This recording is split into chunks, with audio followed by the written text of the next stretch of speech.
Application download થયા બાદ તમારો રજિસ્ટર મોબાઈલ નંબર તે માંગશે અને તે બાદ તમારે નંબર નાખવાનો રહેશે અને તમારા મોબાઈલ પર એક ઓટીપી આવશે. OTP generated on your mobile now. તે બાદ તમે આગળ કેવાયસી અપડેટ કરી શકશો. તમને નીચે એક ઓપ્શન દેખાશે નવા વપરાશકર્તાનું. તેના પર જઈ તમારું આખું નામ, મોબાઈલ નંબર નાખો અને તે બાદ લખેલા નંબર પર એક વેરિફિકેશન કોડ આવશે. Mobile verification code generated. જે નાખ્યા બાદ તમારે ફરી તમારો મોબાઈલ નંબર નાખવો પડશે અને તે નાખ્યા બાદ તમારા ફોન પર એક ઓટીપી આવશે. OTP generated on your mobile now. Success. જે બાદ એક નવું મેન્યુ ઓપન થયેલું તમને જોવા મળશે. તેના પર ક્લિક કરી તમારે પ્રોફાઇલ ઉપર જવાનું છે. તેના ઉપર જઈને રેશન કાર્ડને તમારે લિંક કરવાનું ઓપ્શન તમને બતાવે છે.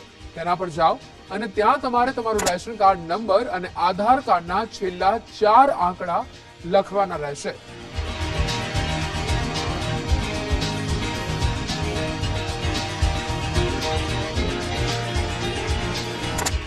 આ વિગતો લખી તમારે તેને સબમિટ કરવાનું છે.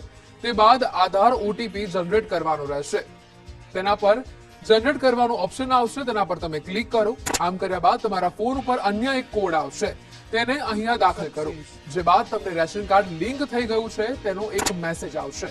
Ration card linked successfully. You can update details now.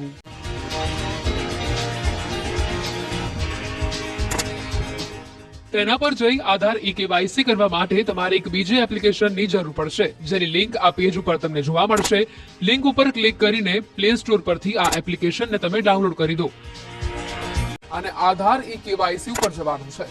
તેના પર જઈને તમારે રેશન કાર્ડની આપેલી જે વિગતો છે તે પૂરેપૂરી ભરવાની રહેશે અને તે ભર્યા બાદ તમારા રેશન કાર્ડમાં તમારા પરિવારના તમામ સદસ્યોના નામ એક બાદ એક બતાવશે.